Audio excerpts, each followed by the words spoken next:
Trump just published a thank you message to Iran in capital letters on Truth Social, not following a peace agreement, not after Iran surrendered unconditionally, after Iran reopened the Strait of Hormuz entirely on its own terms. Consider carefully what that sequence of events actually communicates.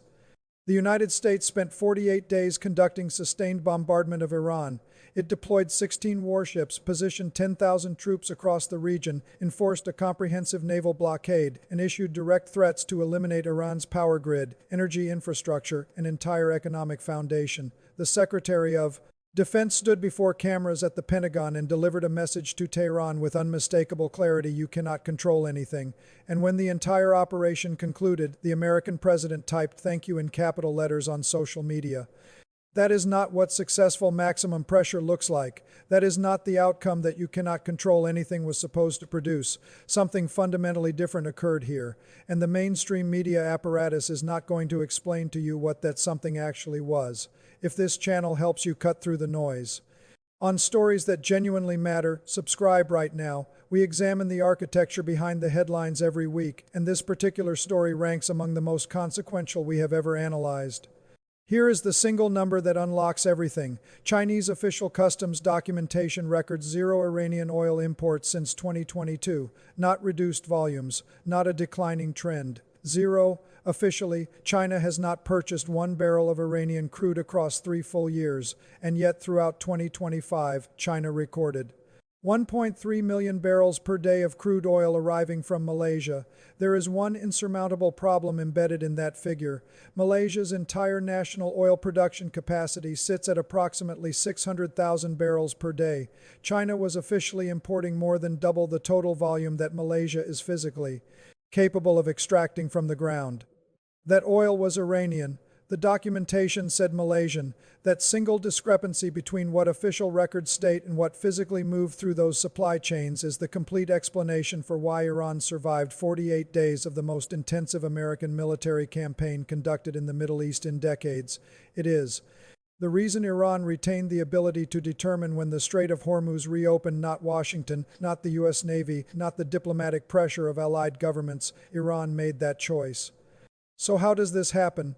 How does a nation absorb 48 consecutive days of sustained aerial bombardment, a naval blockade anchored by 16 warships and 10,000 military personnel, maximum financial sanctions, and still emerge from that pressure selecting its own exit conditions and its own timeline? The answer is an economic architecture that China invested an entire decade constructing with extraordinary patience and deliberate invisibility. Washington either failed to recognize what was being built directly in front of it, or made a calculated decision not to treat it seriously.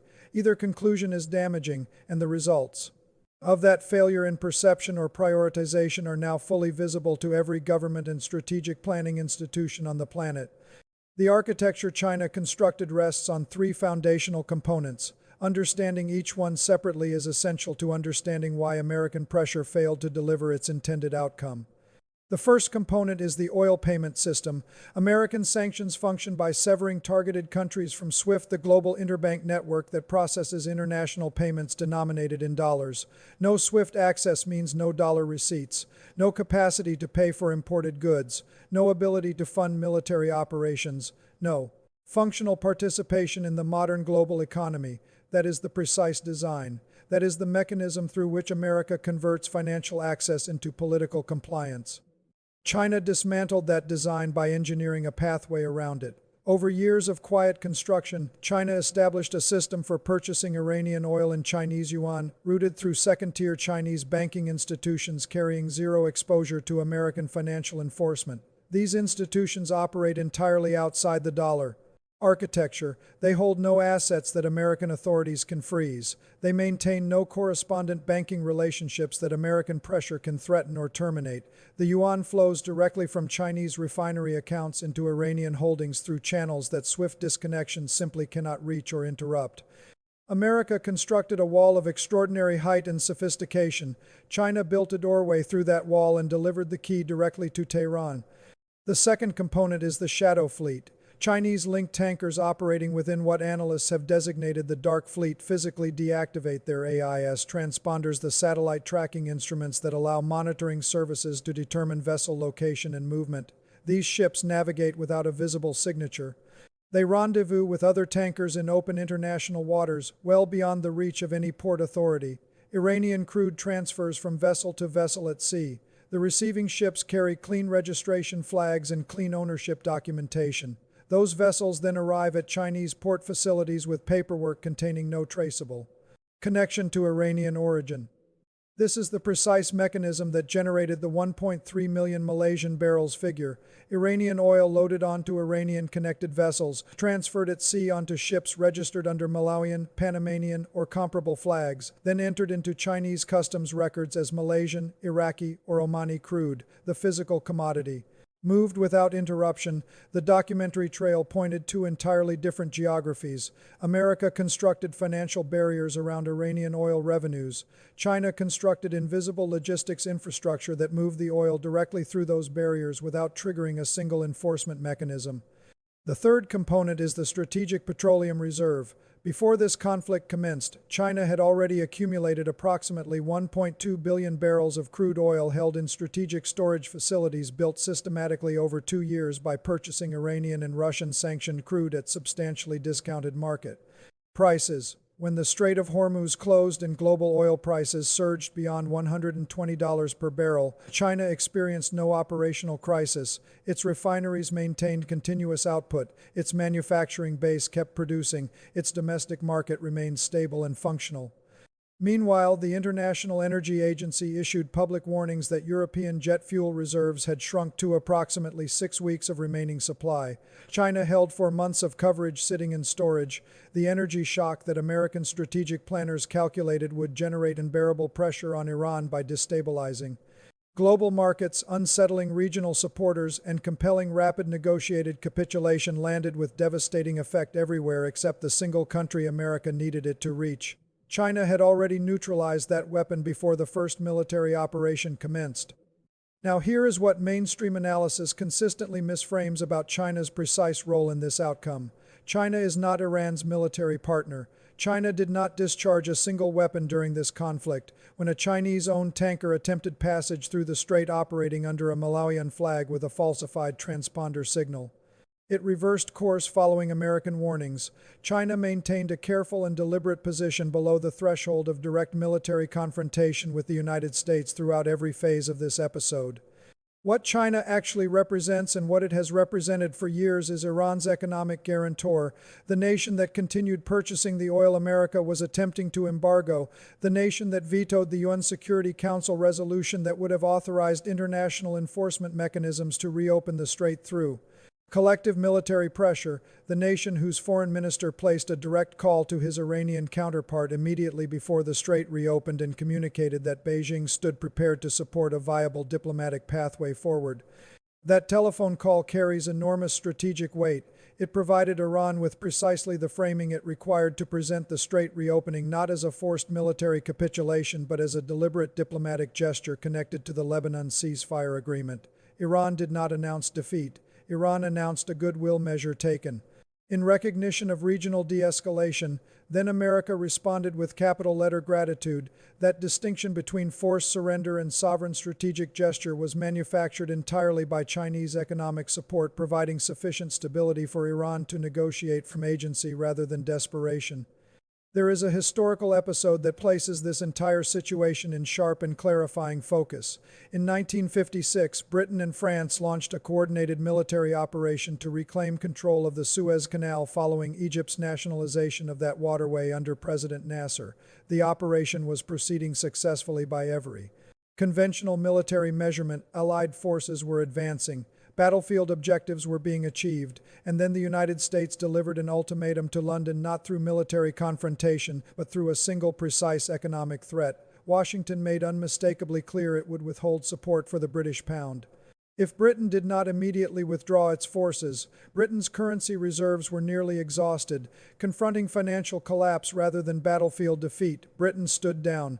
France followed. Nasser retained the canal. History recorded it as Britain's Suez moment, the precise instant the British Empire discovered that military success carries no meaningful weight when the economic architecture supporting your position can be withdrawn by a more consequential actor.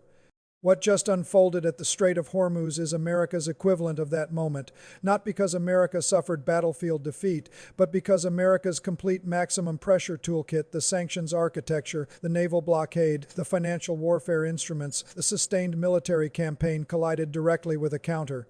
Architecture that China had spent an entire decade assembling, an architecture that kept Iran financially operational, kept its oil revenues flowing through channels invisible to enforcement mechanisms, absorbed the energy shock calibrated to break Iranian resistance, and delivered Iran the patience and structural stability required to select its own moment, establish its own conditions, and control its own narrative through the exit.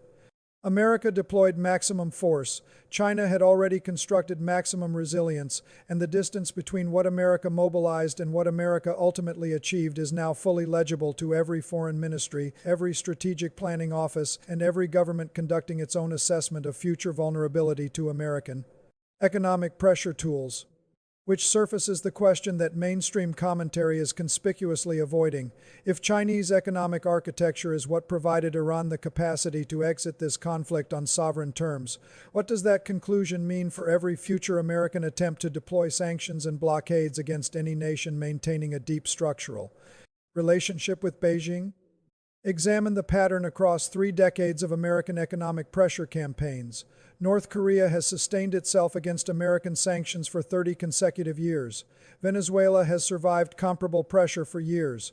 Russia absorbed the most comprehensive sanctions architecture assembled in modern history following 2022, and continues conducting full-scale military operations in Ukraine. Iran survived 48 days of sustained bombardment and a comprehensive naval blockade and retained the ability to determine its own exit conditions. Across every single case where American economic pressure failed to generate its intended outcome, the identical structural element appears without exception. China, its payment infrastructure operating outside the dollar system, its consistent willingness to serve as the buyer of final resort for sanctioned exports, its strategic reserves absorbing the energy shocks that sanctions are specifically engineered to weaponize, its UN-Security Council veto systematically neutralizing international enforcement mechanisms at critical moments. This is not a sequence of disconnected accidents or opportunistic decisions. This is a coherent long-term strategy that China has been executing with patience and consistency across decades, constructing a functional alternative to the American-dominated global financial architecture, not through military confrontation, not through dramatic public declarations of opposition, through quiet, methodical, deliberately invisible economic construction that is exceptionally difficult for America to confront directly without triggering a conflict of vastly greater consequence. The Spanish Prime Minister articulated this reality openly during the height of the crisis. No actor exists capable of resolving this situation except China. That statement was not political commentary. It was a structural assessment of where genuine resolution authority now resides in the emerging architecture of global power. The ceasefire carries a limited timeline.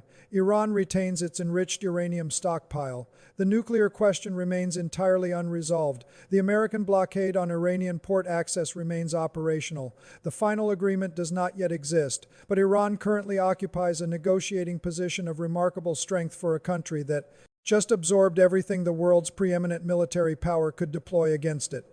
That negotiating position was constructed in Beijing, not with soldiers, not with warships, not with public declarations of strategic alliance, with yuan payment systems, shadow tankers conducting mid-ocean cargo transfers, 1.2 billion barrels stored silently in Chinese facilities, and a Security Council veto deployed at the moment of maximum leverage. The Strait of Hormuz measures 33 kilometers across at its narrowest point. America stationed 16 warships and 10,000 personnel to control it, and the American president still composed a capital letter thank you when Iran chose to reopen it on Iranian terms. That gap between the power America committed and the outcome America secured represents a decade of Chinese construction that Washington was either not watching carefully enough or chose not to prioritize. Every significant empire in recorded history has encountered the moment when it recognizes that the fundamental rules governing global power shifted while its attention was directed elsewhere. America is inhabiting that moment now, not at the conclusion of a military engagement, at the conclusion of a decade of invisible economic architecture built by a country that never once needed to fire a single shot to make it work. Watch the next negotiating round carefully, not for what Iran demands across the table. Watch for what China does not say publicly, because in this story, as in every consequential strategic realignment in modern history, the most significant actor is invariably the one that built the most while speaking the least.